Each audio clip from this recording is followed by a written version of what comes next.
नमस्कार दोस्तों, स्वागत है आप सभी का आपके अपने YouTube channel Shyam classes study में। साथियों, आज के इस वीडियो में यूपी पुलिस भर्ती परीक्षा 2024, एसएससी जीडी भर्ती परीक्षा 2024 और रेडियो ऑपरेटर भर्ती परीक्षा 2024 जिसका एग्ज़ाम जनवरी के लास्ट सप्ताह में होने वाला है। तो उन सभी परीक्षाओं को ध्यान में रखते हुए मैं आज के इस वीडियो में जीके जीएस के अति महत्वपूर्ण प्रश्नों का प्रैक्टिस सेट लेकर के आया हूं और ये सारे प्रश्न इन तीनों परीक्षाओं को ध्यान में रख करके बनाए गए हैं। तो आज के प्रैक्टिस सेट को पूरा करिएगा। प्रैक्टिस सेट पूरा करने के बाद आपको अपना स्कोर ईमानदारी के साथ कमेंट बॉक्स में शेयर करना, बताना है कि आपने हमारे इस प्रैक्टिस सेट में कितने प्रश्न हैं जो सही किए हैं और ये प्रैक्टिस सेट आपको कैसा लगा। प्रैक्टिस सेट पसंद आए तो वीडियो को लाइक कर देना। चैनल को आपने अभी तक सब्सक्राइब नहीं किया होगा तो चैनल को आप ज़रूर सब्सक्राइब कर लीजिएगा। तो चलिए शुरू करते हैं। तो पहला प्रश्न है आपके सामने कि गैलेना किसका अयस्क है। तो ये किसका अयस्क है? तो गैलेना ये सीसा का अयस्क है। किसका है? सीसा का है। एक का आंसर ऑप्शन नंबर बी इसका राइट आंसर हो जाएगा। प्रश्न संख्या 2 है आपके सामने कि शहीद दिवस किस दिन मनाया जाता है।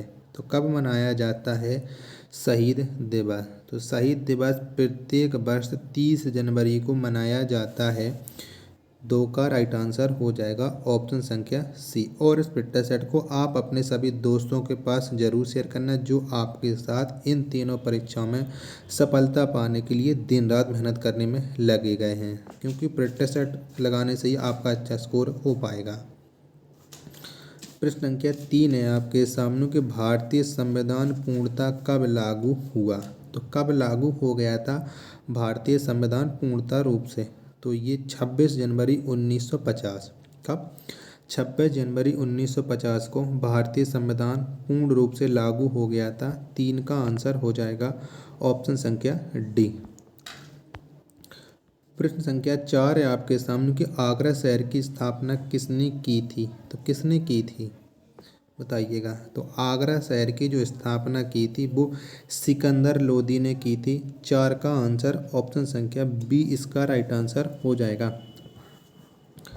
प्रश्न संख्या 5 है आपके सामने कि बंगाल के विभाजन को कब निरस्त किया गया। तो कब किया गया था?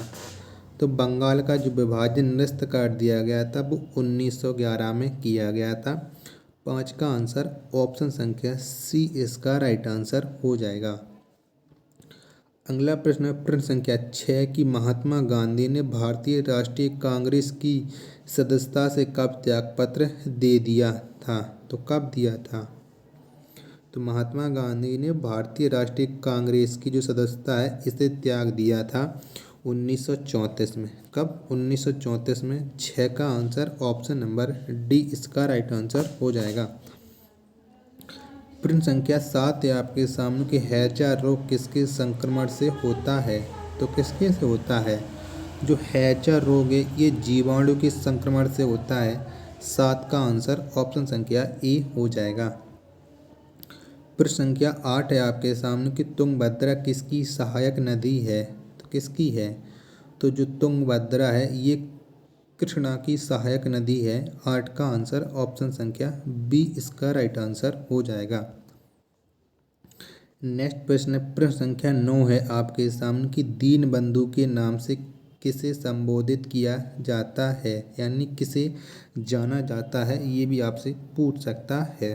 तो दीनबंधु के नाम से संबोधित किया जाता है CF एंड्रूज को। किसे? CF एंड्रूज को। तो 9 का आंसर ऑप्शन संख्या ए हो जाएगा। अगला प्रश्न है प्रश्न संख्या 10 है आपके सामने कि संपत्ति का अधिकार किस प्रकार का अधिकार है। तो ये कैसा अधिकार है संपत्ति का अधिकार? तो यह एक विधिक अधिकार है संपत्ति का अधिकार। 10 का आंसर ऑप्शन संख्या बी इसका राइट आंसर हो जाएगा।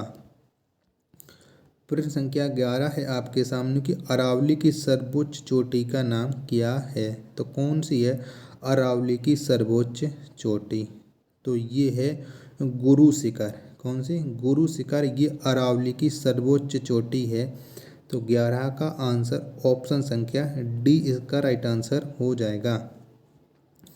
प्रश्न संख्या 12 है आपके सामने कि शुष्क सेल का एनोड किसका बना होता है। तो किसका बना होता है? तो जो शुष्क सेल का एनोड होता है वह जस्ता का बना होता है। 12 का आंसर ऑप्शन संख्या सी इसका राइट आंसर हो जाएगा। प्रश्न संख्या 13 है आपके सामने कि आधुनिक आवर्त नियम का प्रतिपादन किसने किया। तो किसने किया था? तो जो आधुनिक आवर्त है इस नियम का प्रतिपादन किया था मोसले ने। किसने? मोसले ने। 13 का आंसर ऑप्शन संख्या ए इसका राइट आंसर हो जाएगा।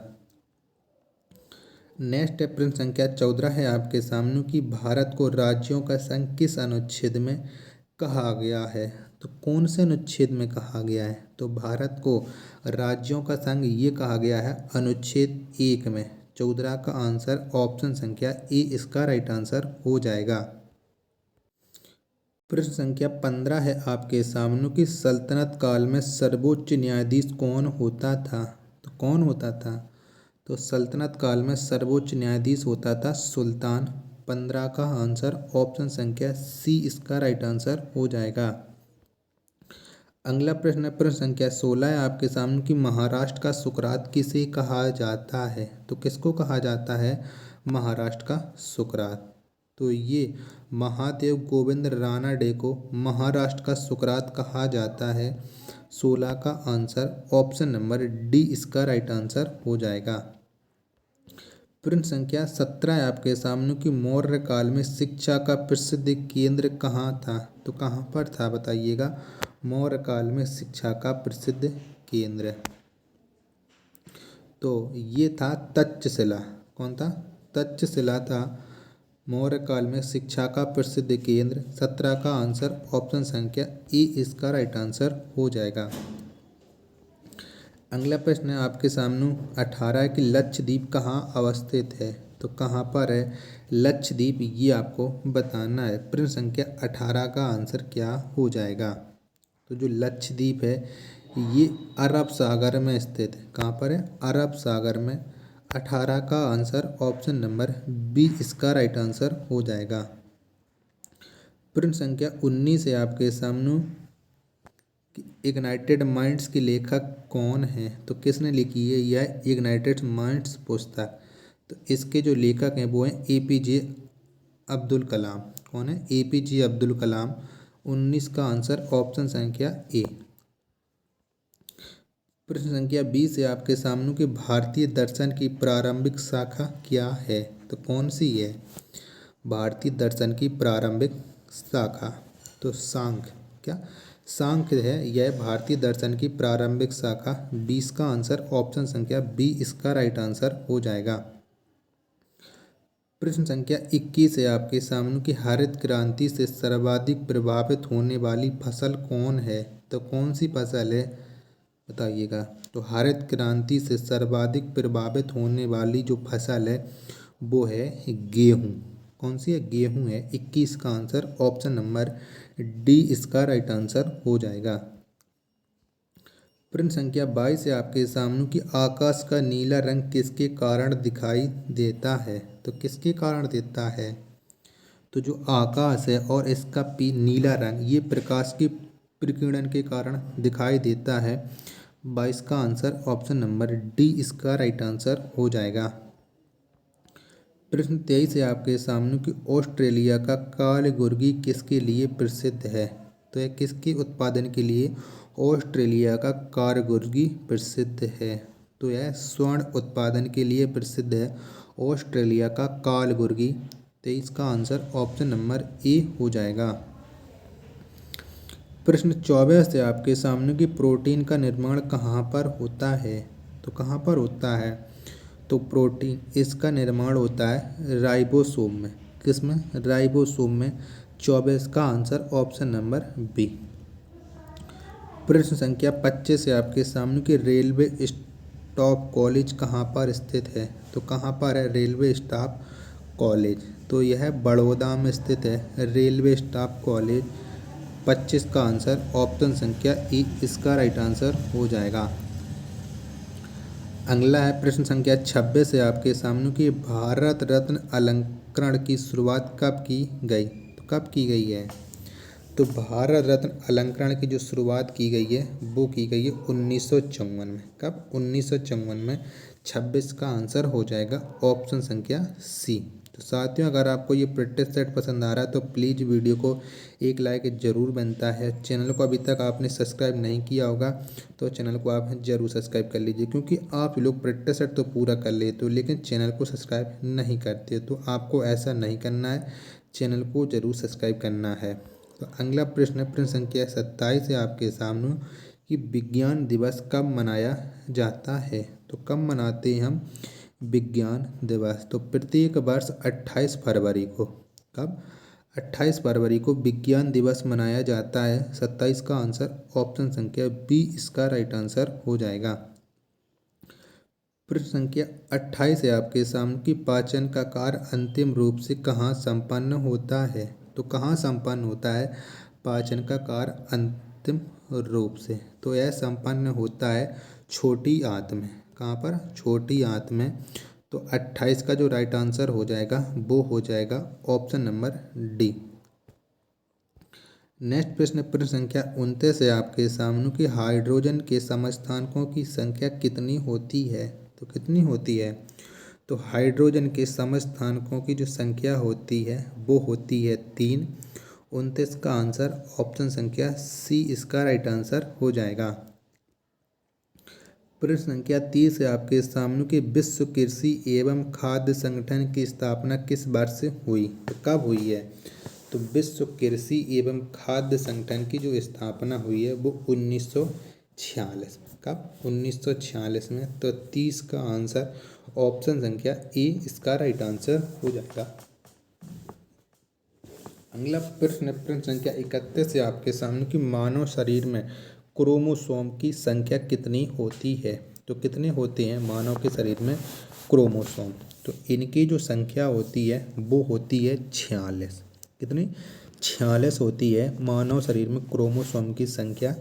31 का आंसर ऑप्शन संख्या बी। अगला प्रश्न, प्रश्न संख्या 32 है आपके सामने कि विश्व के मानव प्रजातियों के वर्गीकरण का प्रयास सर्वप्रथम किसने किया? तो किसने किया था? तो विश्व के मानव प्रजातियों के वर्गीकरण का प्रयास सर्वप्रथम ये किया था वर्नियर ने। किसने? वर्नियर ने। तो 32 का आंसर ऑप्शन नंबर डी इसका राइट आंसर हो जाएगा। अगला प्रश्न, प्रश्न संख्या 33 है आपके सामने कि निफ्टी में कितनी कंपनियां हैं? तो कितनी हैं? तो निफ्टी इसमें जो कंपनियां हैं वो टोटल हैं 50 कंपनियां। कितनी हैं? 50 हैं। 33 का आंसर ऑप्शन संख्या सी हो जाएगा। नेक्स्ट प्रश्न, प्रश्न संख्या 34 है आपके सामने कि द्विदलीय पद्धति कहाँ पाई जाती है? तो कौन से देश में पाई जाती है द्विदलीय पद्धति? तो यह यूएसए में पाई जाती है द्विदलीय पद्धति।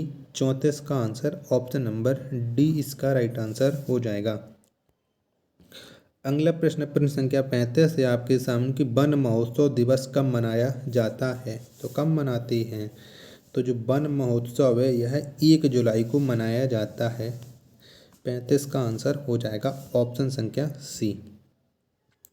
नेक्स्ट प्रश्न, प्रश्न संख्या 36 है आपके सामने कि महाबलीपुरम मंदिर किस राज्य में स्थित है? तो कौन से राज्य में है महाबलीपुरम मंदिर? तो यह स्थित है तमिलनाडु में महाबलीपुरम मंदिर। 36 का आंसर ऑप्शन संख्या ए हो जाएगा।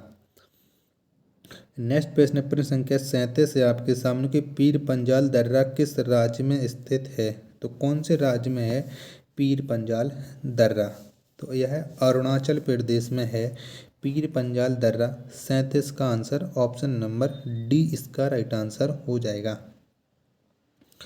अगला प्रश्न, प्रश्न संख्या 38 है आपके सामने कि संयुक्त राष्ट्र संघ के अस्थायी सदस्यों का कार्यकाल कितने वर्षों का होता है? तो कितने वर्षों का होता है? तो संयुक्त राष्ट्र संघ के अस्थायी सदस्यों का जो कार्यकाल होता है वो 2 वर्षों का होता है। 38 का आंसर ऑप्शन संख्या ए। लास्ट प्रश्न आज के इस फिटनेस सेट का कि फ्रांस का राष्ट्रीय चिन्ह क्या है? तो कौन सा है? इस प्रश्न का आंसर आपको कमेंट बॉक्स में बताना है।